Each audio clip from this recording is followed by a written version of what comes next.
Hello everybody, எல்லாரும் எப்படி இருக்கீங்க? உங்ககிட்ட ஒரு கேள்வி கேட்குறேன். பிக் பாஸ் வீட்டுக்குள்ள போன வாரம் 2 எவிக்ஷன் நடந்தது. போன வாரத்துக்கு முன்னாடி வாரம் 2 எவிக்ஷன் நடந்ததுனால இமீடியட்டா ஆட்கள் டக்குன்னு குறைஞ்சிட்டாங்க. ஸோ டீம் பிரிக்கும் பொழுது கிச்சன் டீம்ல கம்மியான ஆட்கள் போட்டா போதும், ஏன்னா ஆட்கள் கம்மியாயிட்டாங்க, சமைக்க போற சாப்பாடுடைய குவான்டிட்டியும் கம்மி தான் அப்படின்றது அருணோட பாயிண்டா இருந்தது. ஸோ மற்ற இடங்கள்ல ஆட்களை ஜாஸ்திப்படுத்துங்க, ஏன்னா என்னதான் ஆளுங்க எலிமினேட் ஆகி போனாலும் கிச்சன் வேலை தான் குறையும், ஆனா இந்த வீட்டோட ஸ்கொயர் ஃபீட் அதே தான் இருக்க போகுது, அதனால எங்களுக்கு பேர்டன் ஆயிடும், அதனால ஆளுங்களை குறைங்க அப்படின்னு சொன்னாரு. லாஜிக்கலா தான் எனக்கும் தோணுச்சு, ப்ராக்டிக்கலாவும் எனக்கு தோணுச்சு. when this whole skilled oriented job, labor oriented job அப்படின்னு வரும்பொழுது அந்த ஜாப் அப்படின்னு ரெஃபர் பண்றது தான் அருண் ட்ரிகர் ஆனாரு. பிகாஸ் அங்க இருக்க போறதுல அங்க அது ஜாப் கிடையாது. அந்த வீட்டுக்குள்ள எங்களுக்கு கொடுக்கப்பட்ட ஜாப், எனக்கும் நான் போன சீசன் போயிருந்ததுனால எங்களுக்கு கொடுக்கப்படுற ஜாப் எதுனா கேம் ஆடுறதுக்கு. அது இல்லாம மற்ற ரெஸ்பான்சிபிலிட்டிஸை எல்லாரும் ஷேர் பண்ணி தான் செய்யணும். And Arun as he told, as he seeing it as a family, அதை ஒரு ரெஸ்பான்சிபிலிட்டியாவே பார்க்கல. ஆனா வீக்கெண்ட்ல என்ன ஆயிடுச்சு, இதை வந்து வேற மாதிரி ப்ளோ பண்ணிட்டாங்க, which actually broke my heart.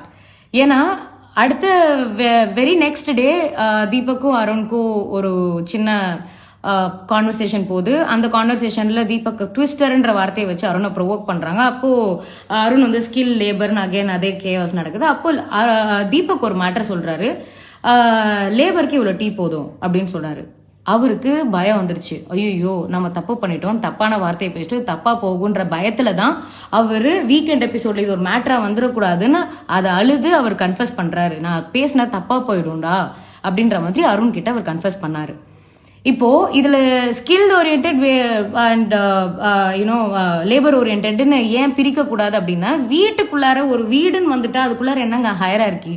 இப்போ வீட்டில் நம்ம அம்மா அப்பாலாம் இருக்கும்போது எல்லாரும் சமைக்கிறாங்கன்னா நம்ம என்ன, நீங்கள் அப்பா நீங்கள் வந்து ஸ்கில்ட் ஓரியன்ட், அம்மா நீ லேபர் ஓரியன்ட் நம்ம சொல்லுவோமா?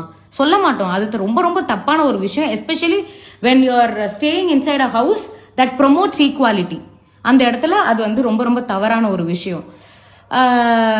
அருணுடைய அந்த விஷயத்த வந்து அந்த லேபருன்ற வார்த்தையை தான் நீங்கள் வந்து தரைக்குறைவாக பார்க்குறீங்களா அப்படின்னு அதை மாற்றினது வந்து எனக்கு ரொம்ப ரொம்ப கஷ்டமாக இருந்தது. ஏன்னா அவர் அந்த மாதிரி அதை சொல்லவே இல்லை. தீபக் வந்து ஓப்பனா லேபருக்கு இவ்வளோ டீ போதும்னு சொல்லி அத்தனை கேமரா முன்னாடி கன்ஃபஸ் பண்ண ஒரு விஷயத்த ஜஸ்ட் லைக் தட் டச் பண்ணிட்டு போயிட்டாங்க.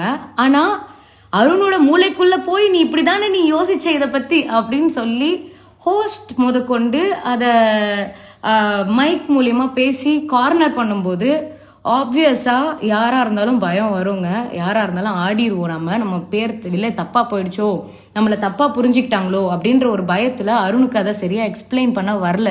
சார் இது ஒரு ஃபேமிலியா நான் பார்த்தேன், இந்த ஃபேமிலிக்குள்ள ரெஸ்பான்சிபிலிட்டிஸ் தான் இருக்கே தவிர ஜாப்ஸ் இல்லை.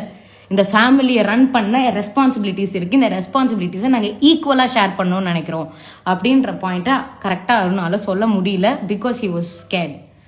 ஆனால் எனக்கு உண்மையிலே அது ஏன் இதை இவ்வளோ பெருசாக ப்ளோ அப் பண்ணாங்கன்னு எனக்கு புரியல.